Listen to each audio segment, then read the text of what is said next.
quote, I am coming to the conclusion that everything I was trying to get myself to do is better approached by exploring how to allow myself to do it. So how do I get myself to do the thing changes to how do I allow myself to do the thing?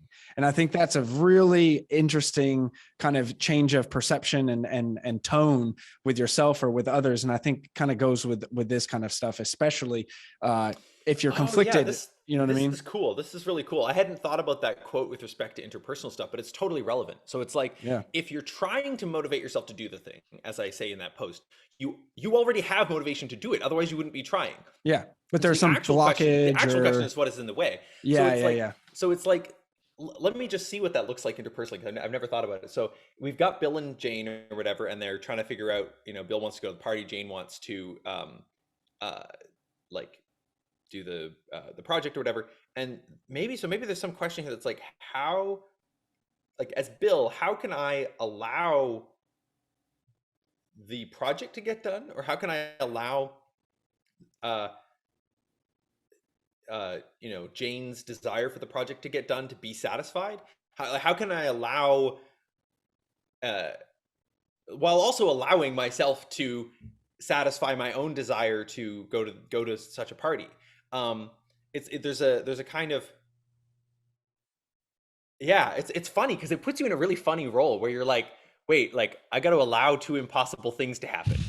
Well, I mean, I'm just thinking on that example, like I was just like, well, okay, say for instance, they're like, late and they need to finish something, but then the party is about to start or something.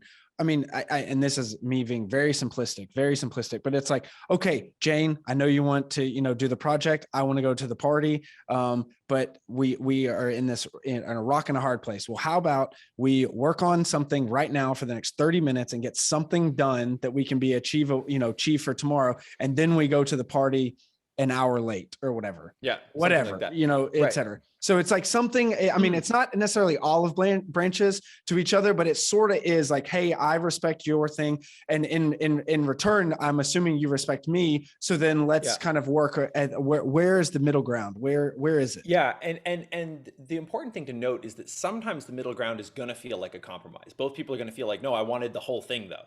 Oh, sure. Okay. Good point. Other times it's not. And you can't know in advance whether it's going to feel like that. Yeah. One thing that does tend to make a difference is whether people feel understood. Like, people dramatically discount the just like how much of a difference it makes for people to be able to take each other's perspectives in the situation. Oh, sure. To be heard. Yeah. Yeah. So it's like the difference, like, again, none of this can be said for certain outside of, in the context of a hypothetical, because it has all of its particulars. But we could imagine a situation where you got Bill and Jane, and if Bill just proposes that at the outset, it's like, hey, like, let's just do half an hour thing and go to the party. Jane, it could be likely that Jane is still sort of feeling like Bill doesn't fucking care about the thing. He just wants to go to the party, and he's just offering me this so that I'll let him go to the party. There's a kind of Right. Whereas if that same proposal is made after they have successfully achieved Jane seeing that Bill also cares about the project. Okay. And Bill seeing that Jane also cares about the party, it feels like a different proposal at that point. It means a different thing. And this is part of what I'm pointing at by collective consciousness. It's like, if you're just two people who have a different preference and you offer someone a compromise, well, you've just offered a compromise, and it's sort of, they accept it or not. And maybe it feels like fine, I guess.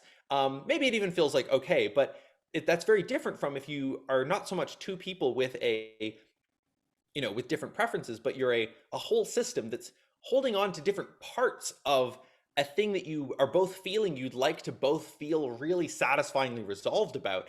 And the nature of the proposal then feels like a proposal. Here's a way I'm hoping that we could feel satisfyingly resolved about this, as opposed to, here's a way I am hoping you'll give me permission to do what I want. Like, hopefully it's enough, but there's a kind of feeling of like, I'm only giving you as much as I think you'll need, as opposed to as much as would like maximally feel good for both of us. Something like that. No, that's a great way to put it. Yeah.